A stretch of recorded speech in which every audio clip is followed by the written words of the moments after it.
காலையில வேலைக்கு போனோம்னா சாயந்தரம் உயிரோட வீடு திரும்புவோமா அப்படிங்கிற உத்தரவாதம் விபத்துக்குள்ளாகி வெளியில தெரிய வரும்போதுதான் அந்த ஆலைக்கு சீல் வைக்கிறது, அதனுடைய உற்பத்திக்கு தடை விதிக்கிறது. அப்படி விபத்துகளுக்கு காரணமாக அவர்கள் சொல்றது அதிர்ச்சி அளிக்கக்கூடிய ஒரு ஆடியோ.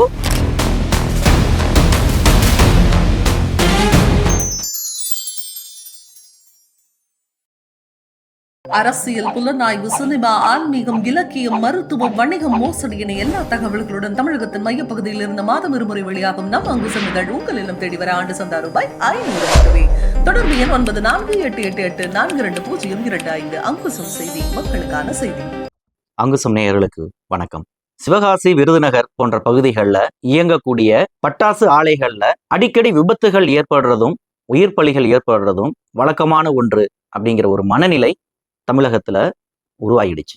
அரசு தரப்புல பல்வேறு கெடுபிடிகள், கடுமையான விதிமுறைகள் என்னதான் வகுக்கப்பட்டாலும் அதனையும் மீறி அந்த மாவட்டங்கள்ல சட்டவிரோதமான பட்டாசு ஆலைகள் பல குடிசை தொழில்களை போல நடைபெற்று கொண்டுதான் இருக்கு அப்படிங்கிற ஒரு குற்றச்சாட்டும் இருந்துட்டு இருக்கு.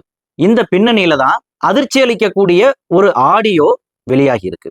ஏதோ பட்டாசுனுடைய ரகத்துக்கு விளம்பரம் கொடுப்பதை போல சமூக வலைதள பக்கங்கள்ல ஷார்ட் செய்வதற்கு ரூம், ஃபயர் ஆஃபீஸ்க்கு லீஸ் கிடைக்கும், நாக்பூர் லைசன்ஸ் ஃபேக்டரி இருக்கு அப்படின்னு சொல்லிட்டு இது போன்று பட்டாசு ஆலைகள் குறித்த விளம்பரங்களும் சமூக வலைதளங்கள்ல கணிசமா பார்க்க முடியுது. அந்த வகையில அதுபோல ஒரு விளம்பரத்தை பார்த்து வாடிக்கையாளர் ஒருவர் அந்த சம்பந்தப்பட்ட ஃபேக்டரியை லீஸுக்கு விடுறதா சொல்லக்கூடிய நபரிடம் பேசக்கூடியதாக அமைந்திருக்குது அந்த ஆடியோ. பட்டாசு இது போட்டிருக்கீங்க கடைங்களா? இல்ல ரூம் இல்ல ரூம் முடிஞ்சிருச்சு. ரூம் முடிஞ்சுங்க. விருதுநகர் மாவட்டம் வெம்பக்கோட்டையில நாக்பூர் லைசன்ஸ் பெற்ற 5 ரூம் கொண்ட அந்த ஃபேக்டரி 38 லட்சம் ரூபாய்க்கு லீஸுக்கு போனதா அதுல குறிப்பிடுறாரு. உங்களுக்கு ஷார்ட் தயாரிக்கிற மாதிரி ஆலை வேணும் அப்படின்னு சொன்னா 20 ஏக்கர்ல கோழி பண்ணையில அப்படி ஒரு வாய்ப்பு இருக்கு, உங்களுக்கு வேணுமா அப்படின்னு கேட்கிறாப்புல. அதனுடைய ஓனர் ஒரு லாயர் தான். யாருக்கும் தெரியாம ஊருக்கு ஒதுக்குப்புறமா தான் அந்த கோழி பண்ணை இருக்கு. நீங்க ஓகேன்னு சொன்னா அட்வான்ஸ் கொடுத்தா 30க்கு 20 அடி அளவுல ஷெட்டு போட்டு கொடுத்துருவோம், ஒரு ஷெட்டுக்கு 8 லட்சம் ரூபா அப்படின்னு அவர் விலை பேசுறாரு. ஒரு கோழி பண்ணையில பண்றாங்க. சரி. எந்த இருக்கு? உப்பத்தூர்ல வரும். உப்பத்தூர்ல எனக்கு நென்மணி இருக்குல்ல, நென்மணி பக்கத்துல எனக்கு. ஆமா. சரி. அதே பண்ண கோழி பண்ணையில பண்றது எப்படி? இடம் மட்டும் கோழி பண்ண, மற்றது ஒண்ணு கிடையாது. 20 ஏக்கர் வச்சுக்காது ஓனர். அப்பா 20 ஏக்கர் எனக்கு. ஆமா, ஓனர் வந்து லாயரு. ஒரு எவ்வளவு கேட்கணுச்சு? 8 லட்சம். 8 லட்சம்னா எப்படினாச்சு? 8 லட்சம்னா 30 அடி நீளம், 20 அடி அகலம். சரி, ரைட். செட்டு அட்வான்ஸ் எதாவது கட்டிங்கன்னா ஒரு 4 நாள்ல செட்டு போட்டு தரீங்க. அந்த கோழி பண்ணைக்குள்ள இயங்கக்கூடிய அந்த பட்டாசு உற்பத்தி வெளியில பார்த்தா தெரியாது. ஒருவேளை யாரும் பார்த்த அதிகாரிகள் கிட்ட வந்தாலும் ஓனர் வக்கீல் தான், அவர் பார்த்துக்கிடுவாரு அப்படின்னு அந்த உரையாடல் போகுது. வந்து காது மணி இருக்குது, அதாவது வேலை பார்க்க தெரியாது வெளியே. தெரியாது. அதான் கேட்கறேன். தெரியாது இல்ல வந்தாலும் நான் பாத்துக்கிறேன் முடியாது. இப்ப நாக்பூர்னா எவ்வளவு நாச்சு வரும்? இது எவ்வளவு நாச்சு வரும்? நாக்பூர் முடிஞ்சு இல்ல இனிமே இல்ல அப்ப அன்னைக்கு போட்டது அது எவ்வளவு இருந்துச்சு? அன்னைக்கு போட்டிருந்தாங்களா, பதிவு போட்டிருந்தாங்க. அது வந்து 38 லட்சம் கேட்டாங்க. 38 லட்சம் ஆச்சு. ஆமா, 5 ரூம் சேர்த்து. ஆமா, அது ரொம்ப மேக்ஸிமம் பாய் தரேன் நாங்க. அது லொகேஷன் எந்த இடத்துல வரணுச்சு? அது வந்து வெம்போட்டை பக்கத்துல இருந்துச்சு. ஆமா. விருதுநகர் மாவட்டத்துல சிவகாசி, வெம்பக்கோட்டை, சாத்தூர், ஸ்ரீவில்லிபுத்தூர், ராஜபாளையம், அருப்புக்கோட்டை, வத்ராயிருப்பு, காரியாப்பட்டி, திருச்சுலின்னு சொல்லிட்டு 10 வருவாய் வட்டங்கள் இருக்கு. இந்த மாவட்ட மக்களினுடைய முக்கிய வாழ்வாதாரமே பட்டாசு உற்பத்தி தான். இந்த மாவட்டங்கள்ல பட்டாசு உற்பத்திக்கு 2 விதமான அனுமதிகள் வழங்கப்படுவதா சொல்றாங்க. ஒன்று நாக்பூர் அனுமதி.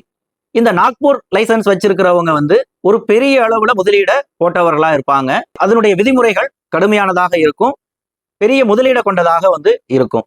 அது போன்று லைசன்ஸ் பெற்ற இடங்கள்ல தான் உயர் ரக ஃபேன்சி ரக வெடிகளை தயாரிக்க முடியும். அதற்கான அந்த மருந்து கலவைகளை கையாள்வதற்கான அனுமதி அவர்களுக்கு மட்டும்தான் உண்டு. 2வது அனுமதி மாவட்ட நிர்வாகமே கொடுக்கிறது. அது சென்னை லைசன்ஸ், மெட்ராஸ் லைசன்ஸ்னு சொல்றாங்க. அந்த அனுமதி சிறிய அளவிலான சாதாரண வகை பட்டாசுகளை தயாரிப்பதற்கான அனுமதி. இந்தியாவுல தீபாவளிக்கான அந்த பட்டாசு உற்பத்தியில 70% பூர்த்தி செய்யறது விருதுநகர் மாவட்டம் தான் அப்படின்னு சொல்றாங்க. அந்த வகையில அந்த விருதுநகர் மாவட்டம் முழுவதும் நாக்பூர் லைசன்ஸ் பெற்று 646 பட்டாசு ஆலைகள் இயங்கி வருவதாகவும், மாவட்ட நிர்வாகத்தினுடைய அனுமதியின் கீழே 2317 பட்டாசு ஆலைகள் இயங்கி வருவதாகவும், ஆக மொத்தம் 2963 பட்டாசு ஆலைகள் விருதுநகர் மாவட்டத்துல செயல்பட்டுட்டு வருவதா அரசினுடைய புள்ளி விவரங்கள் தெரிவிக்குது. ஆனா உண்மை நிலவரங்களோ இதனை காட்டிலும் 2 மடங்கு இருக்கும் அப்படின்னு சொல்றாங்க. கடந்த 2011 முதல் 2023 வரையிலான அந்த 12 ஆண்டுகள்ல அந்த மாவட்டத்துல மட்டும் 190க்கும் அதிகமான பட்டாசு ஆலை விபத்துகள் நிகழ்ந்திருக்கு. அந்த விபத்தில் சிக்கி கொடூரமான முறையில 337 அப்பாவி தொழிலாளர்கள் உயிரிழந்திருக்கிறாங்க. 303 பேர் படுகாயங்களுடன் உயிர் பிழைச்சிருக்கிறாங்க. ஆக ஆண்டொன்றுக்கு சராசரியா 16 விபத்துகளை எதிர்கொண்டு வருகிறது அந்த விருதுநகர் மாவட்டம். இந்த விபத்துகளுக்கு காரணமாக அவர்கள் சொல்றது அந்த மூலப்பொருள்களுடைய உராய்வு. மூலப்பொருள்களுடைய உராய்வு அப்படிங்கிறது எப்போதும் நடக்கக்கூடியதுதான். அந்த மருந்துகளை சரியான விகிதத்திலையும் சரியான பக்குவத்திலையும் அதை கலக்கணும். சீதோஷ்ண நிலை மாறினாலும் விபத்துக்குள்ளாகுவதற்கான வாய்ப்புகள் இருக்கு. அந்த கெமிக்கலை அளவுகளை கொஞ்சம் கூட குறைச்சி கலந்தாலும் விபத்தை எதிர்கொள்வதற்கான வாய்ப்புகள் இருக்கு. அப்ப இது போன்று என்னென்ன வகைகள்ல இந்த மருந்து கலவைகளை கையாளும் பொழுது விபத்துகள் ஏற்படுவதற்கான சாத்தியக்கூறுகள் இருக்கு அப்படிங்கிறத தெரிந்துதான் அதற்கு ஏற்ப சில முன்னெச்சரிக்கையான நடவடிக்கைகளோட போதிய அனுபவங்களோட அந்த மருந்து கலவையில ஈடுபடணும் அப்படிங்கிறது தான் பொதுவுல விதி. ஆனா அது போன்று பல நிறுவனங்கள்ல பல ஆலைகள்ல அனுபவம் வாய்ந்த நபர்களை அந்த மருந்து கலவைகள்ல ஈடுபடுத்துறதுங்கிறது அரிது அப்படின்னு சொல்றாங்க. ஏன்னு சொன்னா நாம சொன்ன மாதிரி அந்த நாக்பூர் ரக பட்டாசு ஆலைய ஒருத்தர் நிறுவனம்னு சொன்னா குறைஞ்சபட்சம் 2 கோடி ரூபாயை முதலீடு செய்ய வேண்டியதா இருக்கு. அப்ப 2 கோடி ரூபாயை முதலீடு போட்ட ஒருவர் மட்டுமே அந்த ஆலையை இயக்குறாரா அப்படின்னா கிடையாது.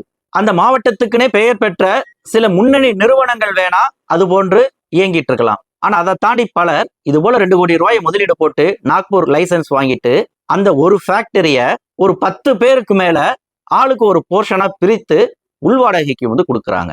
அங்கதான் சிக்கல் வருது. இப்படி ஒவ்வொரு அறைகளையும் பல்வேறு நபர்களுக்கு பிரித்து கொடுப்பதனால அவர்கள் அந்த போட்ட முதலை விட கூடுதலா எடுக்கணும் அப்படிங்கிறது தான் அவங்களுடைய விருப்பமா இருக்குது.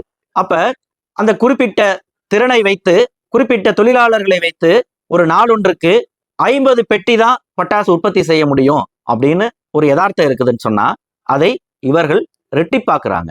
ஒரு அறையில 4 பேர் இருந்துதான் வேலை செய்யணும், அதற்கு மேல அங்க அனுமதிக்க கூடாது அப்படின்னு விதி சொல்லும். ஆனா இவர்களுடைய அந்த லாப நோக்கத்துக்காக அந்த 4ங்கிற இடத்துல 6, 7, 8 நபர்கள் வரைக்கும் இருந்து வேலை செய்வதற்காக அவர்கள் நிர்பந்திக்கப்படுகிறார்கள். அடுத்தது அந்த மருந்து கலவைகளின் போது அரசு விதிமுறைகளின்படி என்னென்ன முன்னெச்சரிக்கைகள்லாம் கடைபிடிக்கணும்னு சொன்னா அதெல்லாம் தூக்கி தூர போட்டுட்டு போதிய அனுபவம் இல்லாத தொழிலாளர்களை கொண்டு அது போன்ற அபாயகரமான வேலைகளில் ஈடுபடுத்த நிர்பந்திக்கப்படுகிறார்கள். அப்ப இது போன்ற விதிமீறல்கள் தான் இந்த விபத்துகளுக்கு அடிப்படையாக இருக்கு அப்படின்னு குற்றம் சொல்றாங்க.